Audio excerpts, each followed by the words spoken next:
ठीक है मम्मी, करवाता हूँ। किसका फोन था? अरे वो मम्मी का फोन था, उन्हें 60,000 रुपया हमसे उधार चाहिए। मना कर दो उन्हें। मना कर दूँ? लेकिन क्यों निशा, अभी अभी तो हमारे एफडी के 6 लाख रुपया है, उसमें से ही तो दे देते हैं ना पैसे। मम्मी 2-3 महीने में लौटा देगी। मैंने बोला ना कि नहीं देने हैं पैसे। इतने महीने से हम मेहनत करके पैसे भर रहे थे, इतने दिनों के बाद तो हमें पैसे मिले। क्या उनको देने के लिए हम पैसे भर रहे थे? मैं 1 रुपया भी देने नहीं वाली उस बुढ़िया को। मैंने कोई उस बुढ़िया का ठेका नहीं लेके रखा है। लिसा क्या बोल रही हो तुम? मम्मी है वो। मम्मी है तो क्या हुआ, कभी भी मुंह उठा के पैसे मांग लेगी क्या? अरे हमें भी तो पैसों की जरूरत होती है ना। उन्होंने हमें पैदा किया है तो क्या हुआ, कोई एहसान नहीं किया है। पहले हम हमारी जरूरतें देखें या उनकी। अगर उन्हें जरूरत होगी तो किसी और से मांग लेंगे। मना कर दो तुम। हाँ दामाद जी, पैसों का कुछ बंदोबस्त हुआ क्या? मुझे पैसों की बहुत ज़रूरत है, वरना मैं नहीं बोलती। हाँ मम्मी, मैं कोशिश कर रहा हूँ। हाँ हाँ ठीक है, आप कोशिश कीजिए। मैं रास्ते में हूँ, कुछ देर में आपके घर ही पहुँच रही हूँ। हाँ ठीक है, आ जाओ। किसका फोन था? अब तुम्हारी माँ का ही था ना। अरे यार, तुम हमेशा पैसे देने के लिए रेडी क्यों रहते हो? कभी खुद के बारे में भी सोच लिया करो। लिसा, मैं पहले से ही सबके बारे में सोच रहा हूँ, लेकिन अब तुम सेल्फिश बन रही हो। हाँ तो ठीक है, अगर खुद के बारे में सोचने वालों को सेल्फिश बोलते हैं तो मैं सेल्फिश ही ठीक हूँ। छोड़ो लिसा, ये सब बात तुम कभी नहीं समझोगी।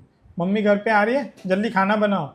अब वो घर पे क्यों आ रही है? मैंने बोला था ना, मना कर दो उन्हें। अरे लिसा, वो अभी रास्ते में ही है, उनका फोन आया था। जाओ जल्दी से उनके मनपसंद सब्जी बैगन की बना दो। मैं कोई सब्जी वब्जी नहीं बना रही हूँ। रात की सब्जी पड़ी है ना, तुम्हारी माँ को ज्यादा भूख लगेगी तो वही गर्म कर दूंगी और साथ में रोटी सेक दूंगी। अरे लिसा, ये तुम क्या बोल रही हो? रात की सब्जी हम खा लेंगे। बाहर से कोई मेहमान आया है तो उनको रात की सब्जी खिलाओगी क्या? अगर तुम बैगन की सब्जी बना लोगी तो तुम्हारा क्या हो जाएगा? कोई जरूरत नहीं है दूसरी सब्जी बनाने की। हम भी वही खा लेंगे और वो भी वही खा लेगी। ठीक है, तुम्हारी जो मर्जी, तुम्हें जो बनाना है बनाओ। मैं थोड़ी देर के लिए बाहर जा रहा हूँ, आ जाऊँगा। बड़ी बेशरम है बुढ़िया, ना आओ देखती है ना ताव देखती है, कभी भी मुंह उठा के चली आती है। लीशा बेटा, कैसी है तू? मम्मी आप ऐसे अचानक? हाँ बेटा, दामाद जी ने तुम्हें बताया नहीं कि मैं आ रही हूँ? हाँ हाँ मम्मी, बताया था। आप अंदर आइए। क्या हुआ मम्मी, आप मुझे कुछ परेशान लग रहे हो? हाँ बेटा, थोड़े पैसे की प्रॉब्लम को लेके मैं परेशान हूँ, मुझे तेरी मदद चाहिए थी। मम्मी आपको पैसे चाहिए थे तो आपने मुझे कॉल क्यों नहीं किया, बताया क्यों नहीं मुझे? बेटा मैंने सोचा था मैं पैसे की जुगाड़ कर लूँगी, पर ऐसा हुआ नहीं, इसलिए मैंने दामाद जी को फ़ोन किया था। अच्छा मम्मी, कितने पैसे चाहिए आपको? बेटा मुझे 60,000 रुपये चाहिए, पर तू फिक्र मत कर, मैं 2-3 महीने में तुझे लौटा दूंगी। अरे मम्मी जी, आप आ गए?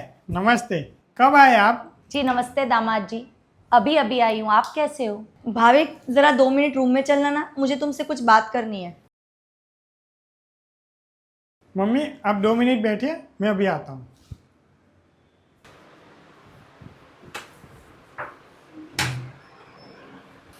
Bhavik, I am sorry.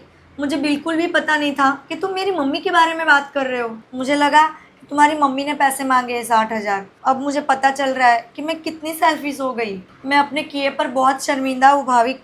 Please मेरी गलती की सज़ा मेरी मम्मी को मत देना। तुमने देखा ना मम्मी को पैसों की कितनी ज़रूरत है।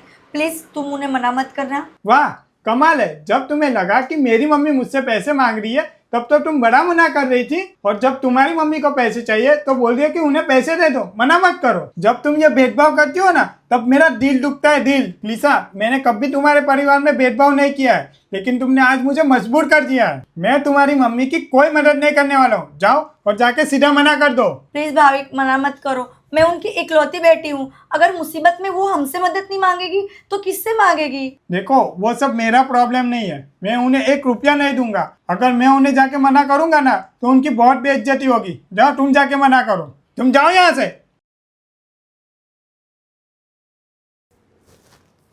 आई एम सॉरी मम्मी, मैं आपकी कोई मदद नहीं कर सकती।